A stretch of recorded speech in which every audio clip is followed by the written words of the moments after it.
umutekano rero we Kagame uvuga niyo miyoborere myiza ntabyo tubonye. Witubeshya Kayumba, witubeshya nawe. Kwica abanyarwanda ni ibintu mwateguriye hamwe, nimuze mubivuge, uhuze na Kabarebe, uhuze na Ibingira asobanura neza ukuntu bagendaga bica batanarobanuye. Barishe bica abasenyeri, bica mu masengero, bica mu nama, bagatumiza abantu mu nama. Ibyo bintu ntabwo kwari ukurwana n'abasirikari, ntabwo rwari urugamba.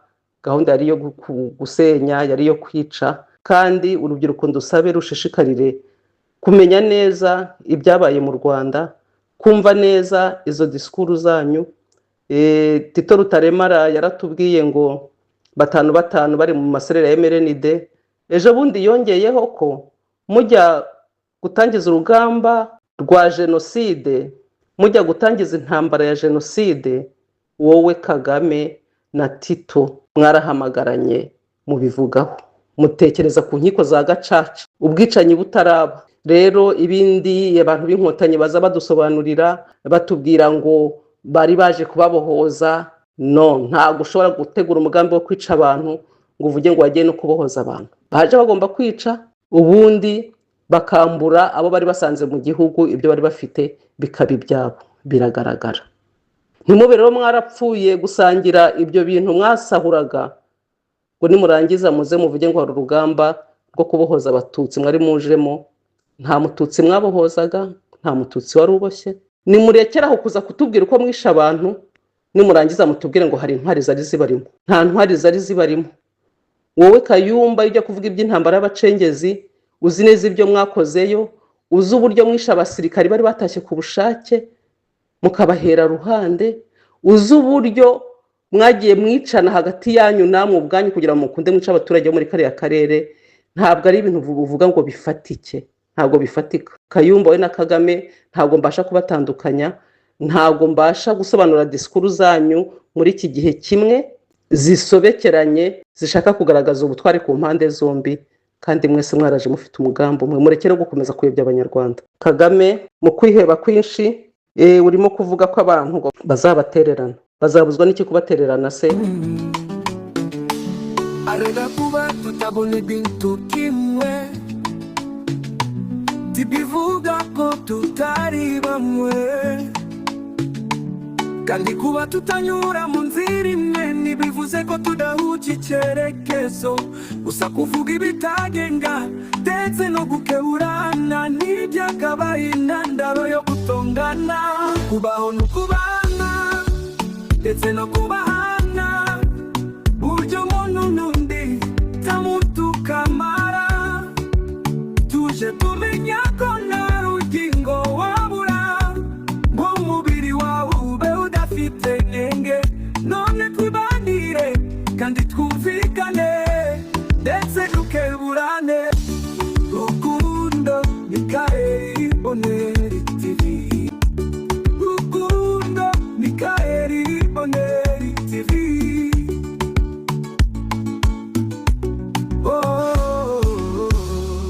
Rukundo Mikayire, ndakuramukije, ndagusuhuje. Suhuje abakunzi ba Bonheur TV, nsuhuje abanyarwanda aho bari hose hirya no hino. Suhuje cyane cyane abantu bakunze gutanga ibitekerezo bagira ngo bakosore mu rwego rwo kugira ngo dushakishe inzira itujyana muri gakondo. Nimukomere rero, hashize igihe ntaboneka, ariko muri iyi minsi nakomeje kumva, nkomeza gutega amatwi abanyapolitike hirya no hino, cyane cyane abari mu Rwanda. Nakomeje kumva ruriya rwego rushya rwashyizweho na Nyiramongi Muka Kagame, urwego rushya abanyarwanda basigaye bumviramo ibitekerezo byo mu nda y'ingoma. Urwo rwego rushya rwitwa Unity Club nabonye rusa naho rwasimbuye inteko ishinga amategeko, rushaka no gusimbura inzego z'ubushinjacyaha, rushaka no gusimbura inzego z'ubucamanza nkurikije ibyo numva bivugirwamo. Rero kuri iyi nshuro ya 32 inkotanyi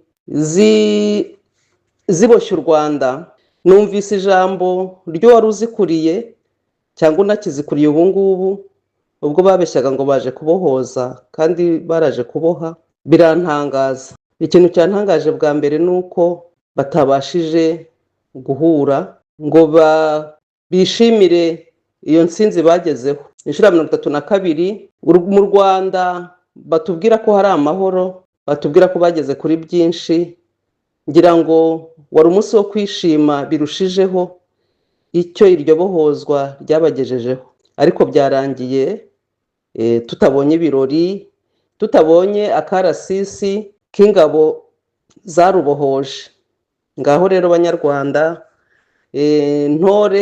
ntoragura amayugi muri hirya no hino munyanyagiye, Nyiramongi yohereje mu bice bitandukanye ku isi, ari abagenda bw'umubiri, ari abakoresha amajwi kuri za rezo sosiyo. Nimumbwire uko mwabyitwayemo mubonye mudashoboye kujya muri stade ngo mugaragaze ubuhangange n'ubukaka bw'inkotanyi. Byabagendekeye bite?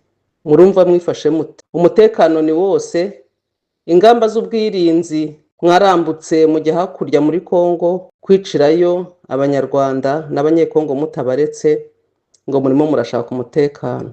Numvise iri jambo rya kizigenza rya Paul Kagame, numva harimo amaganya menshi, ntabwo ryari rikwiye muri iki gihe. Muvuga ko mwageze kuri byinshi, ntabwo ndarivuga ryose, nta nubwo ryose ndarisesengura, ariko ndavuga ku bintu bibiri gusa. Abanyarwanda namwe inshuti z'u Rwanda, uyu munsi turizihiza isabukuru y'imyaka 32 u Rwanda rumaze rwibohoye. Ndagira ngo ntangire nshimira ingabo zari zarapiye ku butwari n'ubwitange bagize ku byahinduye amateka y'igihugu cyacu. Benshi muri bo ntabwo bagize amahirwe yo kubaho kugeza kuri uyu munsi, ariko ibyo baharaniye biragaragara mu Rwanda tubona. U Rwanda rwamaze imyaka myinshi muri politiki yo guheza, gutera ubwoba no kubiba amacakubiri. Intego y'urugamba rwo kwibohora yari ugusubiza abanyarwanda ibyo bari barambuwe, kubaho mu cyubahiro kandi bafite agaciro. Icyakora ibyo bitekerezo bibi ntabwo byazimye burundu, biracyariho mu buryo butandukanye kandi biracyagaragara hirya no hino mu karere kacu. Twabonye byinshi kandi twarababaye bihagije ku buryo tudashobora na rimwe gufata ibi bitekerezo nk'ikintu cyoroshye.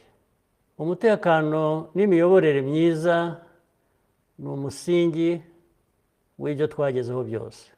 Umutekano ujyanye no kubaho kwacu ntabwo tuwushakira gushimwa n'abahandi. Tudafite umutekano nta kindi cyashoboka.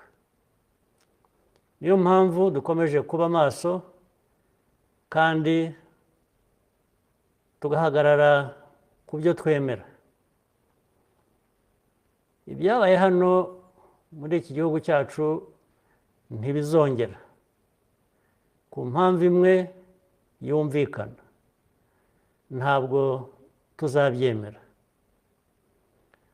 Ubu dufite urubyiruko rumaze gukura, rutigeze ruba mu mateka mabi igihugu cyacu cyanyuzemo.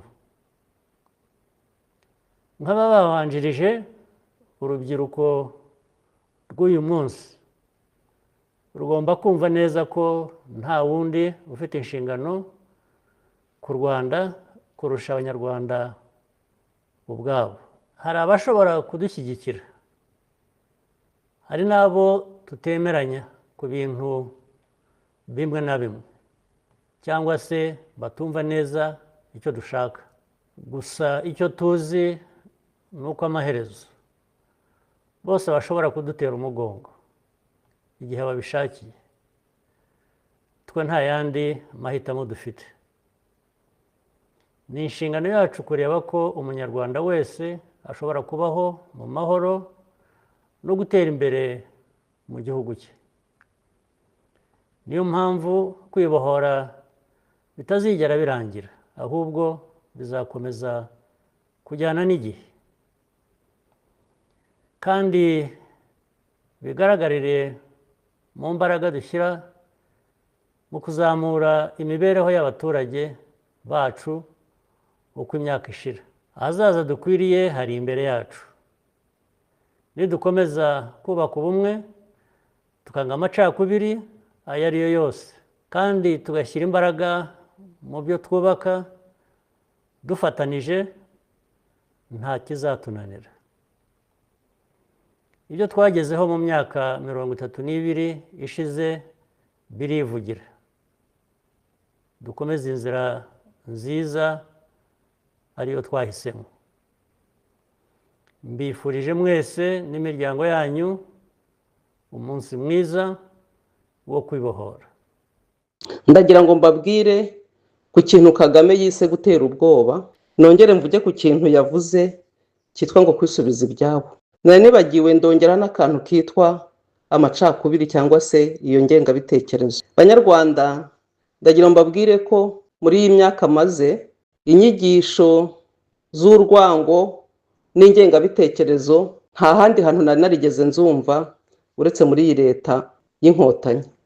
Niho numvise abantu bafata igihe cyo gushyira abantu hamwe bakabajyana mu ngando bakabigisha iby'ubwicanyi bavuga ko bakorewe kandi mu by'ukuri aribo bari babuyoboye. Ikintu cyo gutera ubwoba Kagame yavuze nta na rimwe nari narigeze numva mbere ya 1994 hari abantu mu rwego rw'igihugu bahagurukira gutera ubwoba abanyarwanda. Nta na rimwe. Ibyo gutera ubwoba nabyumvise ubu, niba ari uko isakazamakuru ryari ritaraza sinakubeshya, ariko ukuntu abategetsi bashishikariye gutera ubwoba, gucecekesha abantu, kubuza abantu kuvuga banyuze mu bo bita ngo les influenceurs nk'uko Jeannette yabivuze, niho nabyumva. Nyiramongi we bwe yishyiriyeho ishami rigomba kujya hakurya hirya no hino gucecekesha abantu, kubabuza kuvuga. Iterabwoba nta na rimwe nari narigeze numva ibintu byo kuburirwa irengero. Ibyo bintu byo kuburirwa irengero nabyumviye muri leta y'inkotanyi, aho umugabo ajya ku kazi yataha ntagaruke, umugore akajya mu isoko yataha ntabashe gutaha, cyangwa se akanicirwa mu isoko. Ni inshuro nyinshi cyane tumaze kumva abantu b'ababyeyi bakubitirwa mu isoko bakagwayo bari kuzira ko bari gucuruza, bari gushakisha uburyo bwatuma abana babo babaho. Nta terabwoba rirusa ibyo. Iyo umubyeyi ahagurutse agiye kuzunguza, niko tubyita, ari kuvuga ati nibura n'incuruza agataro k'itomati ndungukamo 100, 200, ngura ifu y'ubugari nze ntekera abana. Nta na rimwe ibyo bintu byari byarabaye. Umuntu ajyaga mu isoko agataha atahanye umugati, atahanye ikijumba se, atahanye ibirayi, bitewe n'icyo yagiye gushaka, akaza akagaburira abana. Abana babaga bategereje ababyeyi bavuye mu isoko bazi ko ari cyo babona. Ariko ubu ngubu umubyeyi wawe ajya mu isoko ntabwo uzi neza ko ari butashye. Rero iryo terabwoba n'uwo mutekano muvuga ni muke, ni mwebwe mwabuzanye.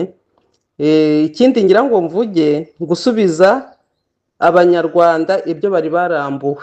Abanyarwanda ariko twarasobanukiwe, twaje kumenya abanyarwanda baribo. Umunsi Kambanda uriya uhagarariye ngo abakristo ba Kiliziya Gatolika, umunsi yavugaga ko hashize imyaka 30 nta munyarwanda upfa, nta munyarwanda uhungetwa, nta munyarwanda usenyerwa, twamenye abanyarwanda baribo. None rero wowe Paul Kagame, abanyarwanda babashubije ibyabo. Wabashubije ibyabo Kagame? Abanyarwanda bashubije ibyabo? Ni wowe munyarwanda, abo wasanze barutuyemo wabatse ibyabo byose urabyikubira.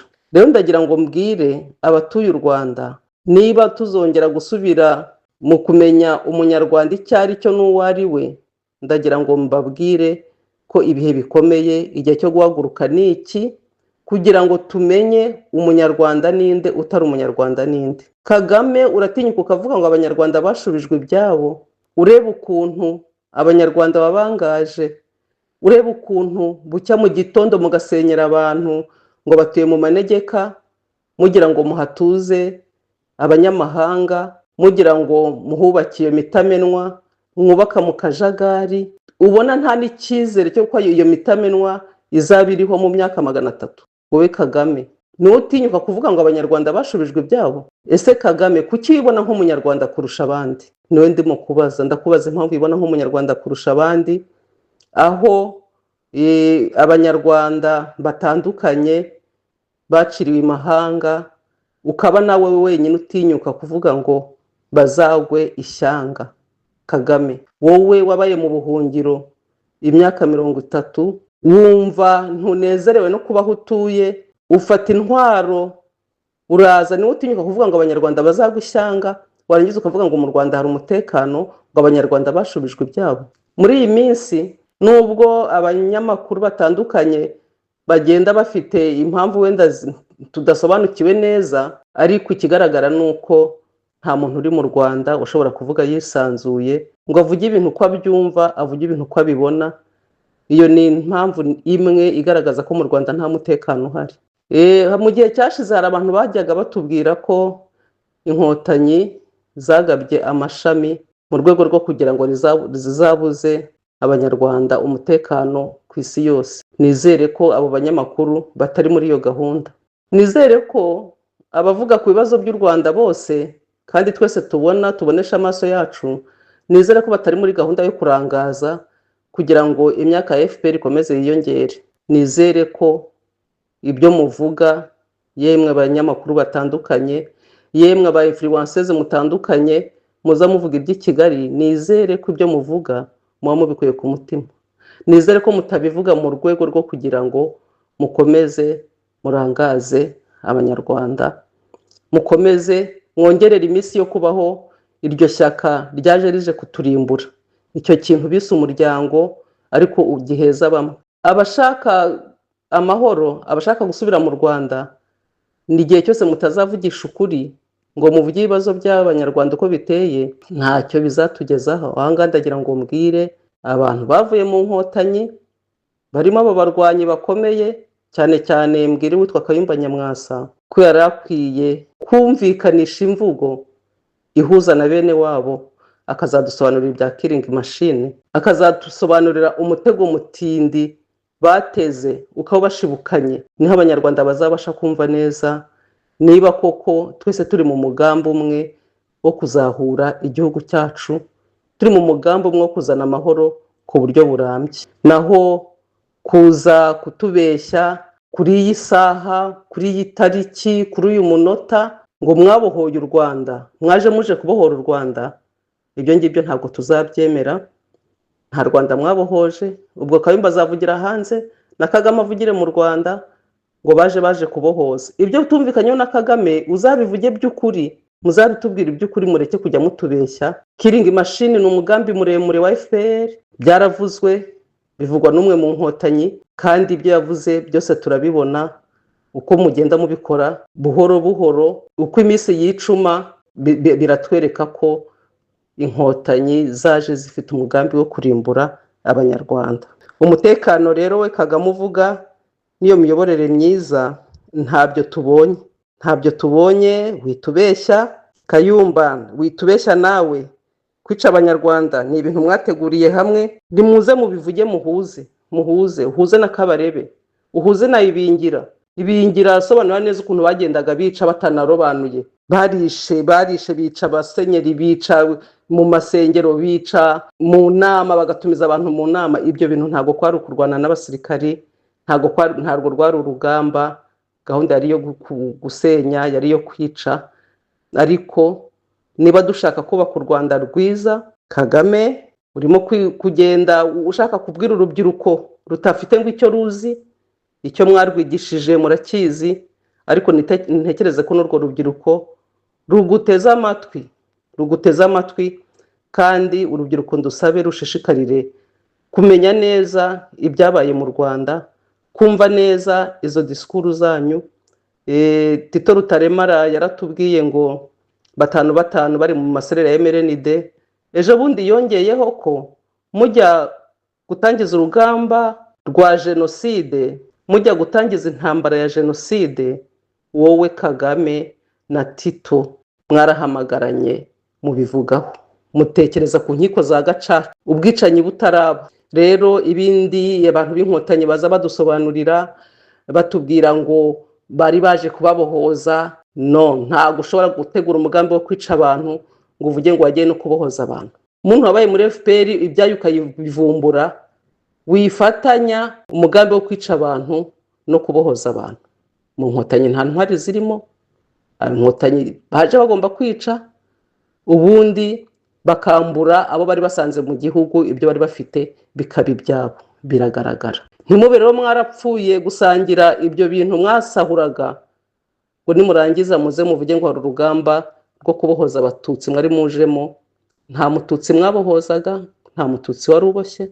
Abahutu n'abatutsi bari babanye, tuzajya tubisubiramo inshuro nyinshi. Ibyo kuvuga ngo niba bari babanye bishwe bate, nimumenye umugambi wanyu 5 mwari mufite muri FPR, nimurangiza muze kwiraza Nyanza. Ibyo mukora murabona ko bagarutse nyuma y'imyaka 32. Ndagira mbabwire ko intambara ya muri 19 yarateye, mwarayiteye, urugamba murusoza murasha indege kugira ngo abanyarwanda bakunde basubiranemo. Ariko ntekereza ko niyo hatamo 5 ntago byari kugenda uko byagenze. Uruhare rwanyu muraruzi 100%. Rero nimurekeraho kuza kutubwira uko mwisha abantu, nimurangiza mutubwire ngo hari intwari zari zibarimo.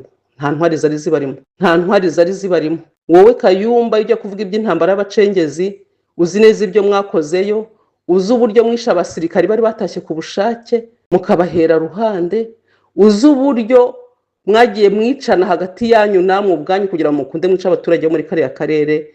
Ntabwo ari ibintu uvuga ngo bifatike, ntabwo bifatika. Kayumba we na Kagame ntabwo mbasha kubatandukanya, ntabwo mbasha gusobanura disikuru zanyu muri iki gihe kimwe zisobekeranye zishaka kugaragaza ubutwari ku mpande zombi, kandi mwese mwaraje mufite umugambo umwe. Murekere gukomeza kuyobya abanyarwanda. Kagame mu kwiheba kwinshi urimo kuvuga ko abantu ngo bazabatererana. Bazabuzwa n'iki kubatererana se ko nta na rimwe ujya ujya inama?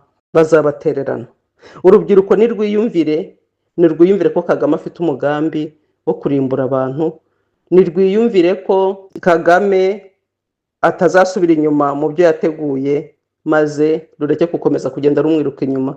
Yahisemo ko azapfa, ashobora kuzatwikira mu nzu nk'uko byagenze ku Rucunshu. Ibyo nibye n'abamukomokaho, ariko abanyarwanda nimuhaguruke turwanye ikibi cyinjiye mu Rwanda, turwanye aba bari bicanyi, turwanye aya mabandi yaje yitwaje intwaro akiyambika amapeti. Ngaho rero tutagiye muko birirwa basubiranamo, aho umuntu w'umusirikari avuga mugenzi we wagizwe generali ngo ntacyo ashoboye. Tureke gukurikira izo nyigisho zabo zidafite icyo zitumariye, twishakire umutekano, twishakire uko tuba mu gihugu cyacu, tubane nk'uko twari tubanye mbere ya 1994. Murakoze.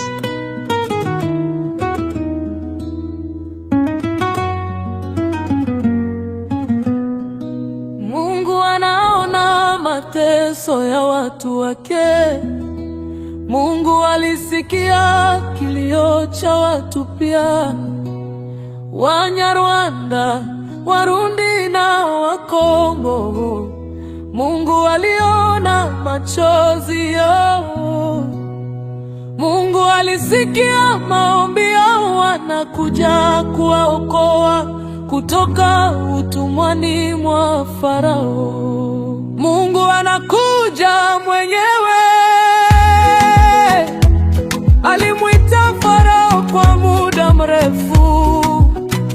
Farao alikata kusikiliza.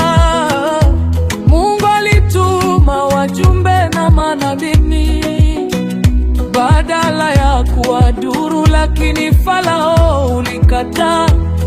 Sasa Mungu anakuja mwenyewe. Mungu anakuja mwenyewe. ulizo nazo haziwezi kukulinda. Silaha hizo ulizo nazo zitapotea bure. Nitazamisha jeshi lako baharini. Nitakupofusha, utaenda lakini hutarudi tena. Kagame, umemuumiza Mungu sana. Kagame, umemdharau Mungu wako. Mungu hatakusamehe kwa sababu nakataa kumtii. Kagame, God is tired of you. Kagame, Mungu amekuchoka. Ai Kagame Katonda kukoyenyo. Kagame Nzambe alembio mingi. Yewe Kagame imana irakurambiwe cyane. Jifanye kuwa jitu, unamdharau Bwana. Unawaamini wenye nguvu, unaweka sanamu.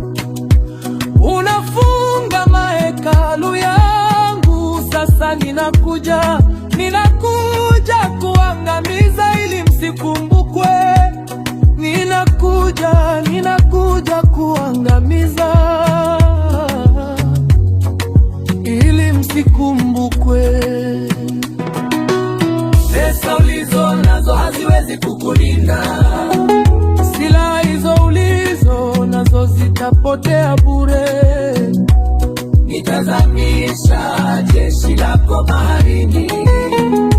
Nitakupofusha, utaenda lakini hutarudi tena.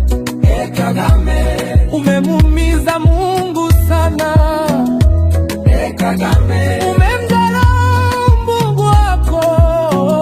Mungu hatakusamehe kwa sababu nakataa kumtii. Kagame, God is tired of you. Kagame, Mungu amekuchoka. Ai Kagame Katonda kukoyenyo. Kagame Nzambe alembio mingi. Yewe Kagame imana irakurambiwe cyane. Pesa ulizo nazo haziwezi kukulinda. Silaha hizo ulizo nazo zitapotea bure. Nitazamisha jeshi lako baharini. Nitakupofusha, utaenda lakini hutarudi tena. Kagame, umemuumiza Mungu sana. Kagame, umemdharau Mungu wako. Mungu hatakusamehe kwa sababu nakataa kumtii. Kagame, God is tired of you. Kagame, Mungu amekuchoka. Ai Kagame Katonda kukoyenyo.